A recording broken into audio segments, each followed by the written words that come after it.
So, you may find this queen ant pretty harmless, but this queen ant is what became a never ending nightmare for me. The story of how I identified her was an Absolute cinema.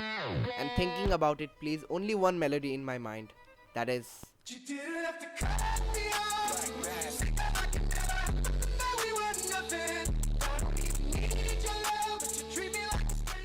Before we start, I know the nerds will try to go to the first clip to identify the queen and drop a comment to laugh at my struggle.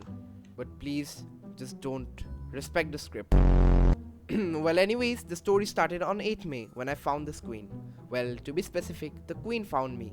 I was minding my own business and suddenly I saw her on the wall. And shout out to me for recording absolutely zero footage of the catch or of the queen.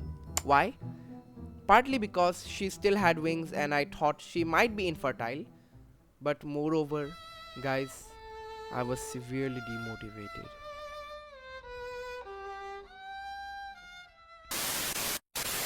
I didn't even bother to try and identify her.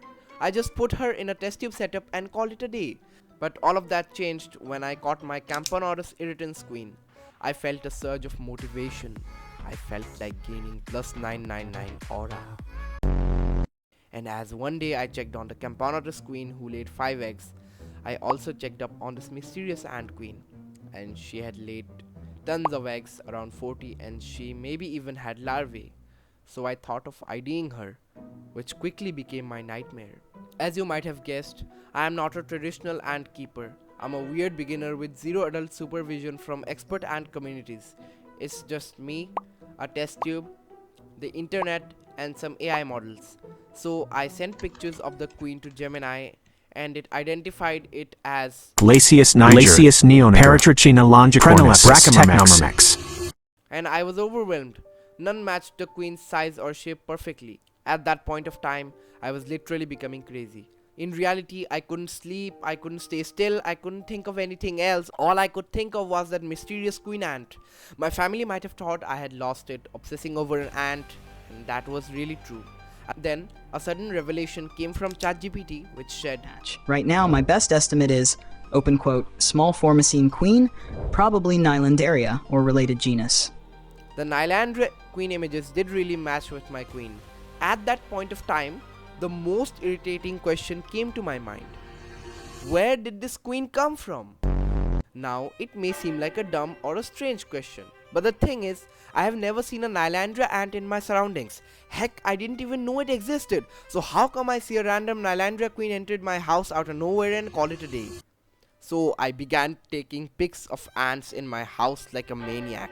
I found monomorium ants, ghost ants, fiddle, and while searching, I found this ant which looked like a fiddle with chubby gaster. Nerds, you can laugh. I know I'm terrible at this.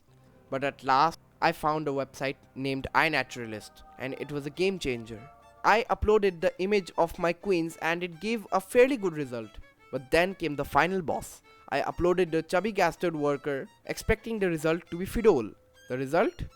Crazy ant, genus Nylandria. My first thought was, wow, even this website is broken. If you have brain cells, which I clearly lacked, you can now easily say that I was misidentifying an ant that was living in my backyard the whole time. In brain rot terms, I was gaslighting myself. But hey, that's just the ant keeping life. It's incredibly easy to get overwhelmed when you're doing this solo.